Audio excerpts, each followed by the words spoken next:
ನೀವು ಸಹ ನಂತರ ಕಾಂಟೆಂಟ್ ಕ್ರಿಯೇಟರ್ ನಿಮಗೂ ಸಹ 200ರಿಂದ 2000 ಒಳಗಡೆ ವ್ಯೂಸ್ ಬಂದು ಸ್ಟಾಪ್ ಆಗಿ ಹಾಗಾದ್ರೆ ಈ ವಿಡಿಯೋ ನಿಮಗೆ ಖಂಡಿತ ರಿಲೇಟ್ ಆಗುತ್ತೆ. ಯಾಕಂದ್ರೆ ನಾನು ಮಾಡ್ತಿರೋ ಮಿಸ್ಟೇಕ್ಸ್ನ ನೀವು ಮಾಡಲೇಬೇಡಿ. ಸೊ ನಂದು ಸಹ ಅಷ್ಟೊಂದು ಫಾಲೋವರ್ಸ್ ಇಲ್ಲ, ಅಷ್ಟೊಂದು ರೀಚ್ ಸಹ ಆಗ್ತಾ ಇಲ್ಲ. ನೀವು ಹೋಗಿ ನನ್ನ ಬಯೋನ ಚೆಕ್ ಮಾಡ್ಬೋದು. ಏನಿಲ್ಲ ಒಂದು 85 ಫಾಲೋವರ್ಸ್ ಇದ್ದಾರೆ ಇನ್ಸ್ಟಾಗ್ರಾಮಲ್ಲಿ.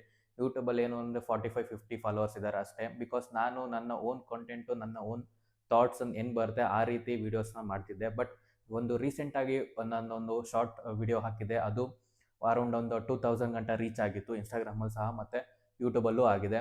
ಸೊ ಅದನ್ನು ಏನು ಮಾಡಿದೆ ಅಂದರೆ ChatGPTನ ಸ್ವಲ್ಪ ರಿಸರ್ಚ್ ಮಾಡಿ ಟೈಟಲ್ ಯಾವ ಥರ ಕೊಡಬೇಕು, ನೀಸ್ ಯಾವ ಥರ ಇರಬೇಕು, ಹುಕ್ಸ್ ಯಾವ ಥರ ಇರಬೇಕು ಅನ್ನೋದನ್ನು ಸ್ವಲ್ಪ ಫೈಂಡ್ ಔಟ್ ಮಾಡಿ ಅದ್ರ ಮೇಲೆ ವರ್ಕ್ ಮಾಡಿ ಆಮೇಲೆ ಮಾಡಿದ್ದೆ. ಸೊ ಖಂಡಿತ ರಿಸಲ್ಟು ಬರ್ತಿದೆ. ಸೊ ನಾನು ಇನ್ಮೇಲೆ ಅದನ್ನ ಅಡಾಪ್ಟ್ ಮಾಡ್ಕೊತೀನಿ. ಸೊ ತುಂಬಾ AI ಸಾಫ್ಟ್ವೇರ್ಗಳೆಲ್ಲ ಇದ್ದಾವೆ. ಪರ್ಪ್ಲೆಕ್ಸಿಟಿ ಇದೆ, ChatGPT ಇದೆ. ಸೊ ಯೂಸ್ ಮಾಡಿ ಅದರಲ್ಲಿ ನೀವು ಹುಕ್ನ ಐಡೆಂಟಿಫೈ ಮಾಡಿ ನಿಮ್ಮ ಟಾಪಿಕ್ ಮೇಲೆ ಯಾವ ಟೈಟಲ್ ಕೊಡಬೇಕು, ಟ್ಯಾಗ್ ಯಾವ ಥರ ಕೊಡಬೇಕು ಅಂತ. ಸೊ ನಾನು ಇದನ್ನೇ ಅಡಾಪ್ಟ್ ಮಾಡಿಕೊಂಡು ನೆಕ್ಸ್ಟ್ ಕಲಿತಾ ಹೋಗ್ತೀನಿ.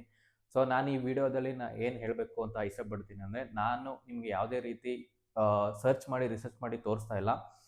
ಬಟ್ ನಾನು ಏನು ಅಡಾಪ್ಟ್ ಮಾಡ್ಕೊತಾ ಇದ್ದೀನಿ ಅದನ್ನು ನಿಮಗೆ ಹೇಳ್ತಾ ಹೋಗ್ತೀನಿ. ಸೊ ಇದನ್ನು ನಿಮಗೆ ಟಿಪ್ಸ್ ಥರನೂ ನೀವು ಅನ್ಕೊಬೋದು. ನನ್ನ ಜೊತೆ ನೀವು ಕಲಿತಾ ಹೋಗಿ, ನಾನು ಕಲಿತೀನಿ.